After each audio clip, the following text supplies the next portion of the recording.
Bonjour à tous. Série d'éléments nous permettent de remettre les pendules à l'heure sur le Brexit. Parce que vous savez que les anti-Frexit vont agiter beaucoup de mensonges sur la sortie du Royaume-Uni. Or, on a énormément d'arguments et dans tous les secteurs. Que ce soit l'économie, le social, l'immigration, la question des relations extérieures, même l'art de vivre, la défense. Eh bien, le Brexit est en train de rencontrer un incroyable succès. Et nous avons même des études très précises qui nous démontrent que les problèmes viennent pendant les périodes d'incertitude et non pas le Brexit en lui-même, bien au contraire. Ce qui nous donne, nous, une sacrée leçon pour faire le Frexit. Il faut aller vite, pas d'incertitude. Évidemment, c'est une catastrophe pour ceux qui disent qu'on va réformer l'Union européenne de l'intérieur sur des années et des années, parce que ça s'appelle l'incertitude maximale, et donc c'est le plus dangereux. Je vais vous expliquer tout ça, arguments, chiffres, références à l'appui, vous allez voir, c'est à mon avis de la bombe cette vidéo, c'est plein d'arguments, plein, n'hésitez pas, elle va être utilisée pendant des mois et des mois, toute la campagne des élections européennes où j'aurai l'honneur de mener une grande liste de rassemblements pour le Frexit, 9 juin prochain. Donc partagez cette vidéo si vous voulez bien, abonnez-vous à cette chaîne YouTube en cliquant sur s'abonner en dessous, ça aide à un meilleur partage de la vidéo, juste un petit clic gratuit, vous êtes abonné à la chaîne, vous êtes réabonné si YouTube vous a désabonné, ça il faut juste vérifier. Je vous en remercie, vous avez compris l'intérêt, que vous soyez un ancien spectateur de la chaîne ou un nouveau, et je vous salue et je vous en remercie dans tous les cas. Voilà, nous sommes bien sûr samedi 11 novembre en très grande manif nationale, brisons nos chaînes, Union européenne, OTAN, censure, ça suffit. Voilà, soyons très nombreux, Pierre-Yves Rougeron du Cercle Aristote, son vice-président Romain Bessonnet seront là. Nous aurons également Charles-Henri Gallois de Génération Frexit, intervention d'Aldostérone, de Philippe Murat, ça va être extraordinaire, très beau, très belle affiche d'ailleurs. Et puis beaucoup de monde, et des résistants, et des gens authentiques, sincères, pas l'oligarchie qui défile, mais vraiment le peuple français et tout le monde. Et d'ailleurs, des gens sont venus de partout, ils vont venir de partout. Je vous y invite et je vous y encourage. Par ailleurs, le jeudi 30 novembre au soir, je suis en très grande réunion publique à Nîmes, dans le cadre de mon Tour de France de la Liberté. Il est préférable de s'inscrire, parce qu'il y a beaucoup de monde pour nous organiser. Il y a un petit lien d'inscription pour Nîmes le 30 novembre, sous la vidéo en description, ainsi que se trouve toujours la pétition nationale contre l'injection obligatoire des enfants. Covid, attention, ils viennent de le faire au Brésil par surprise. L'OMS trépigne. C'est sous la vidéo en description si vous n'avez pas encore signé ni relayé. On y va. Alors, Brexit, l'incroyable succès. Oui. Alors ceux qui écoutent juste BFM TV ou le 20h, se disent, ou qui lisent Libération ou le Figaro, vont se dire, oh là là, non, c'est pas ce qu'ils disent. C'est pas ce qu'ils disent dans les médias. Ben oui, mais c'est la réalité, la vérité par rapport à la propagande. Et c'est dans tous les secteurs et vous allez voir. Alors d'abord, commençons. Économie et sociale. Le meilleur du continent. Royaume-Uni, le meilleur du continent. On est très loin des prédictions apocalyptiques sur le Brexit qui nous expliquaient que le pays allait dériver peut-être vers le Groenland, se retrouver seul, être envahi de sauterelles ou je ne sais quoi. Et ben vous allez voir qu'il y a une étude qui vient de sortir et c'est un véritable coup de tonnerre sur l'industrie britannique. Relayé en France simplement dans Courrier International ce 6 novembre. Le titre, l'industrie britannique, cette success story dont tout le monde se fiche. Alors dont tout le monde se fiche, c'est volontaire. C'est-à-dire, on ne vous en parle pas parce que ça contredit le narratif d'un Brexit catastrophe. Mais c'est le cas. Et ça vient d'une grande étude de The Economist, le titre, enfin, ce qui est écrit, ce qu'on trouve dans cet article, cette étude, je cite, « Le Royaume-Uni a supplanté la France au 8e rang des puissances industrielles mondiales. Le secteur se porte bien, je cite toujours, la productivité du secteur croît beaucoup plus vite au Royaume-Uni que dans les autres pays de l'OCDE. » Ça faisait bien longtemps que l'industrie britannique n'était pas passée devant l'industrie française. Pendant des années, même des décennies, on a dit le Royaume-Uni est un pays extrêmement désindustrialisé qui a fait le choix du service intégralement, alors que nous, en France, on a conservé une base industrielle. L'euro a eu raison de tout cela. L'Union européenne a eu raison de tout cela. Et depuis le Brexit, la productivité du secteur croît beaucoup plus vite au Royaume-Uni que dans les autres pays de l'OCDE. Déjà sur l'économie en général, vous aviez cet article des Échos passé trop inaperçu le 1er septembre dernier. Le titre « La révision des chiffres du PIB place le Royaume-Uni parmi les meilleurs élèves en Europe ». Je cite toujours, l'économie britannique est désormais parmi l'une des plus performantes du G7 post-Covid. Ceci, je cite, écoutez bien les Échos, c'est pas écrit dans Patriot Magazine, c'est dans les Échos. Ceci contredit le narratif d'hommes malades de l'Europe véhiculé jusqu'ici. Au 4e trimestre 2021 par rapport au 4e trimestre 2019, donc avant le Covid, le Royaume-Uni est déjà en croissance de PIB. Au global, il a récupéré, il est même à plus 0,6%, alors que l'Italie et la France sont à plus 0,3%, l'Allemagne est même à moins 0,3%. Et les seuls qui font mieux sont en dehors du continent européen. comme le Canada, plus 0,8 par exemple. Je vais vous lire un petit extrait de cet article des Échos. Le fait que le Royaume-Uni se soit redressé de la pandémie bien plus rapidement que ce qu'on pensait donne tort à ceux qui sont déterminés à dénigrer l'économie britannique, a réagi Jeremy Hunt dans un communiqué. Après révision, le Royaume-Uni aurait enregistré la 3e plus forte croissance derrière les États-Unis et le Canada et se placerait devant l'Italie, la France et l'Allemagne. Le Monde, le 4 septembre, avait déjà écrit « L'économie du Royaume-Uni, finalement nettement plus solide qu'annoncé ». Reprenons cette même étude. Il signale par ailleurs que le PIB du Royaume-Uni, la dette publique par rapport au PIB est à 100%, mais la France, c'est 111%. Donc même sur la dette, ils sont mieux que nous. En réalité, le problème, et c'est intéressant, vous avez une grande étude de BNP Paribas qui était sortie le 15 juin dernier, qui est en ligne. Le titre, c'était « Le Brexit a-t-il vraiment réduit l'attractivité économique du Royaume-Uni ?» Et en fait, il vous explique que c'est pas le Brexit. C'était l'incertitude pendant qu'on ne réalisait pas le Brexit, ce qui n'a rien à voir. Je vous cite des extraits de cette étude de BNP Paribas. Les données relatives à la balance des paiements et à l'emploi des travailleurs étrangers permettent de relativiser l'idée, pourtant communément admise, que le Brexit aurait réduit l'attractivité du Royaume-Uni. Je cite toujours, il ressort ces éléments de comparaison que le Brexit a joué négativement sur l'économie britannique au cours de la période d'incertitude qui a suivi le référendum et qui s'est achevée lorsque les modalités effectives du Brexit ont été connues. Par la suite, écrit BNP Paribas, une fois qu'un cadre post-Brexit plus stable a été défini, le Royaume-Uni a bénéficié d'effets de rattrapage en matière d'investissement direct issus de pays extérieurs à l'Union européenne. Donc, ça veut dire quoi ? Ça veut dire qu'il faut faire vite le Frexit. Que le problème, c'est l'incertitude. C'est quand en fait on ne réalise pas les choses. Alors imaginez par ailleurs, et ça c'est un très bon enseignement pour nous, parce qu'effectivement ils ont eu, suite au référendum de juin 2016, gagné, et ils ont eu une période d'incertitude parce qu'ils ont eu, avant Johnson, des gouvernements qui ne voulaient pas appliquer le Brexit, des traîtres. Mais ensuite ils l'ont appliqué. Et vous allez voir, c'est la même chose sur l'immigration, s'il y a eu du retard au démarrage, mais maintenant ils y vont à fond, et vous allez voir, ils rattrapent. Et même, ils font beaucoup mieux que nous. Alors imaginez tous ceux qui vous disent on va réformer de l'intérieur l'Union européenne, tout ça c'est bidon, ça ne se fera jamais, mais en plus ça prend du temps, ça serait sur des années, alors là on est en plein dans l'incertitude et ça c'est la pire des choses. Alors, en matière sociale, est-ce qu'ils vivent mieux ? Leur SMIC, salaire minimum, et leur salaire en général, dans le privé comme dans le public, augmentent plus vite qu'en France. Déjà, c'est historique, depuis l'année 2022, le SMIC britannique est supérieur au SMIC français. Ça n'était jamais arrivé avant. Et maintenant, l'écart se creuse, vous allez voir. Alors, dans le privé comme dans le public, vous avez l'augmentation des salaires. Par exemple, Courrier international le 13 juillet dernier. Le titre, le Royaume-Uni annonce des hausses de salaire pour des millions de fonctionnaires, comprises entre 5 et 7%. Et dans le privé, vous aviez cette dépêche Reuters du 17 janvier 2023. Au Royaume-Uni, la croissance des salaires s'accélère à nouveau.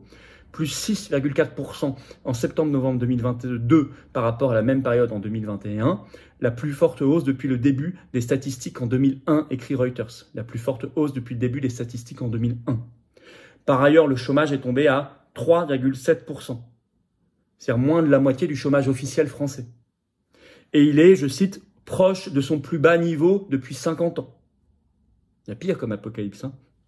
Par ailleurs, BFM TV, tout récemment, 17 octobre 2023, le titre, plus 7,8%. Au Royaume-Uni, les salaires grimpent désormais plus vite que les prix. Ça n'est pas le cas en France. En France, les salaires grimpent moins vite que les prix, donc on perd du pouvoir d'achat. Au Royaume-Uni, c'est l'inverse. Par ailleurs, récemment, dans la Tribune, article du 7 octobre dernier, le titre, Royaume-Uni, le gouvernement rehausse le salaire minimum, qui va passer de 10,42 livres de l'heure à 11 livres de l'heure, soit 12,67 € de l'heure. Je rappelle qu'en France, il est en brut, 11,52 € de l'heure.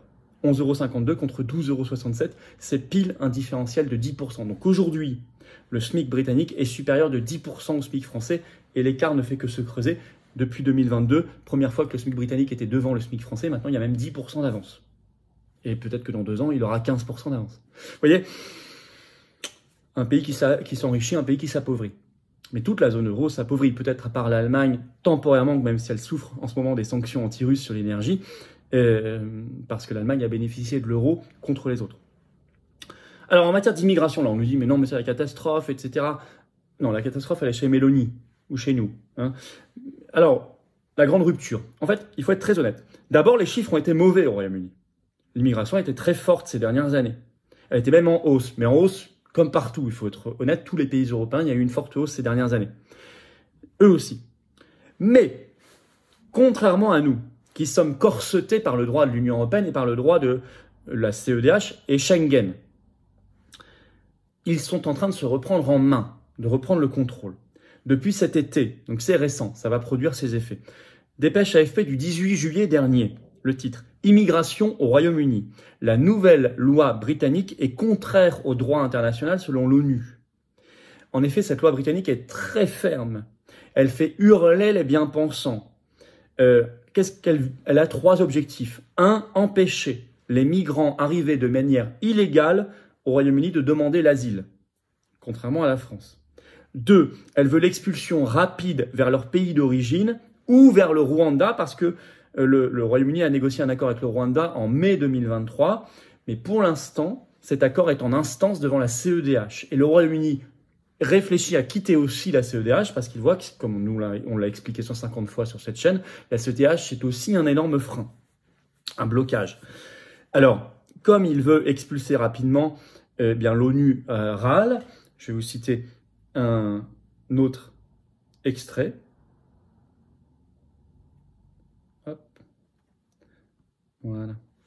Volker Turk, haut commissaire des Nations Unies aux droits de l'homme, a appelé le gouvernement conservateur de Rishi Sunak à renouveler son engagement en faveur des droits humains en annulant cette loi.